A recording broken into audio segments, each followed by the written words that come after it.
Hi, this is Hi, this is Laura again. I'm just going on to the next step of the Pussyhat project. You'll have to give me a little, cut me a little leeway here because I don't have anyone to film for me. So I'm going to be showing you a few things about doing the hemming.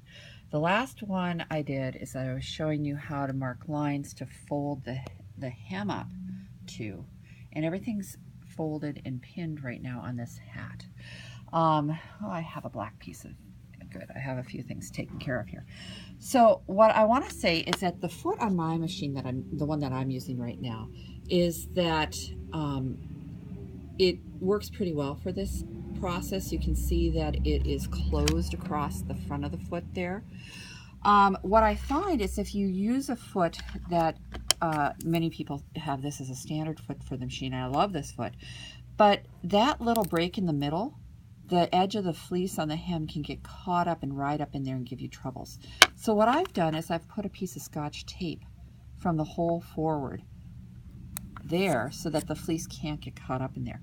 And what you do is the tape is 3/4 of an inch wide, and the foot, being 5/8 of an inch wide, fits quite well on that. And you don't even have to trim it so much because you can see the fleece through it. I've already used it. One of my students, Susie, last night was helping with the project, and she was using one of my machines, and we put the tape on the foot just to keep that from happening. So I wanted to tell you about that. The other thing I wanted to tell you about is that in doing the hems, I don't know if you can see this very well, but I have 3 lines of stitching here. Okay, this is a windproof fleece that I had made something out of, so it's a scrap.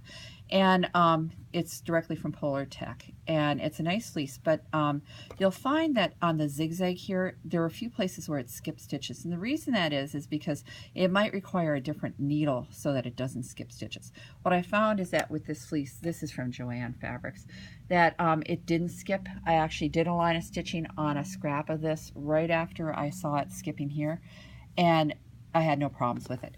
What I want to say though is that you need to use a stitch that will stretch, because this is the time where you need a stitch that will stretch, because this is going to go around someone's head, and so right here this is a straight stitch, okay, and it doesn't really stretch at all, and so that's not going to work. So if you have a straight stitch machine, well, it's not going to work very well for the hem because it won't allow you to stretch the hat around someone's head.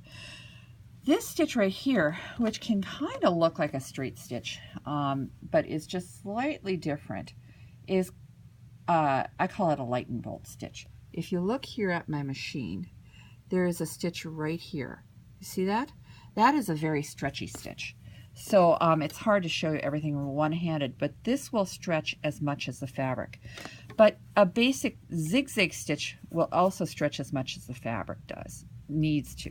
So what I would recommend is that you either do a zigzag, and this one is a 3.5 millimeter, and I extended the stitch length to be 2.5. This one is a lightning stitch. I just let it be the preset on my machine, which I think is 1 millimeter wide by 2.5 long. And this stretches as much as the fabric, this stretches as much as the fabric, and this barely stretches at all, just a straight stitch. So I just wanted to let you know about that.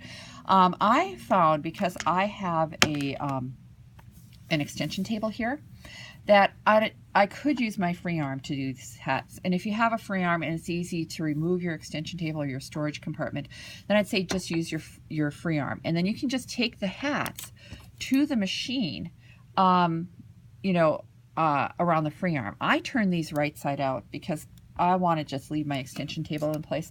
So I need to expose the hem like this because I'm going to be sewing this hem from the inside of the hat. So what I like to do is sorry about this, like I said, I'm doing this one-handed.